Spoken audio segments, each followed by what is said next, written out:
मैनू मिठा बहुत पसंद कदे केक ले आया कर कदे हाथ तू फड़िया कर कदे पैर दब।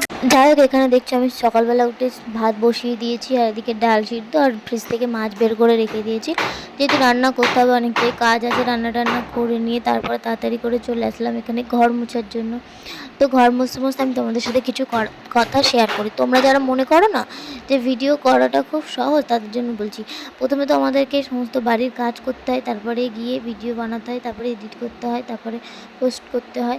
যাই হোক, সেসব কথা পরে বলছি। তারা এদিকে দেখছো তোমাদের দাদাভাই আমাকে খাইয়ে দিচ্ছে। আসলে সব কাজ টাজ করার পর আমার আর খেতে ইচ্ছা করছিল না, তাই তোমাদের দাদাভাইকে বললাম চলো আমাকে একটু খাইয়ে দেবে। বাচ্চা বলছে ঠিক আছে চলো। তো যাই হোক, আমাকে খাইয়ে দিচ্ছিলো। এরকম একটা ভালোবাসার মানুষ পাশে থাকলে আর কি চাই বলো। তো যাই গিয়ে তোমাদের দাদাভাই আমাকে খাইয়ে টাইয়ে দিল। তারপরে আমি চলে গেলাম স্নান করতে। স্নান টান করে আসলাম, করে এসে এখানে সিঁদুর টিঁদুর পরে নিলাম।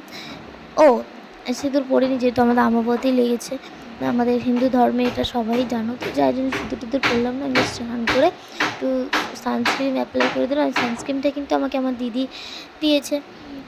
তো যাই হোক, এই সানস্ক্রিনটা আমি নতুন মানে ব্যবহার করছি, আমার দিদি দিয়েছে। জানি না কেমন, যদি ভালো হয় তাহলে রিভিউ তোমাদের সাথে নিশ্চয়ই শেয়ার করবো। তবে জাস্ট লিপ বাম লাগিয়ে নিলাম, টিপ পরলাম, নিয়ে চলে আসলাম। আর এদিকে দেখছো এদিকে এখনও কাজ আছে, সেটাই তোমাদেরকে বলছি, যেটা বলছিলাম ভিডিও করার কথা। তো এখানে একটা ভিডিও এডিট করছিলাম, সেটা করার পরে এখানে একটা ক্যাম্পা খেয়ে আমি আমার ভিডিওটা শেষ করলাম। ভিডিওটা ভালো লাগে প্লিজ লাইক কমেন্ট শেয়ার করে দিও। টাটা।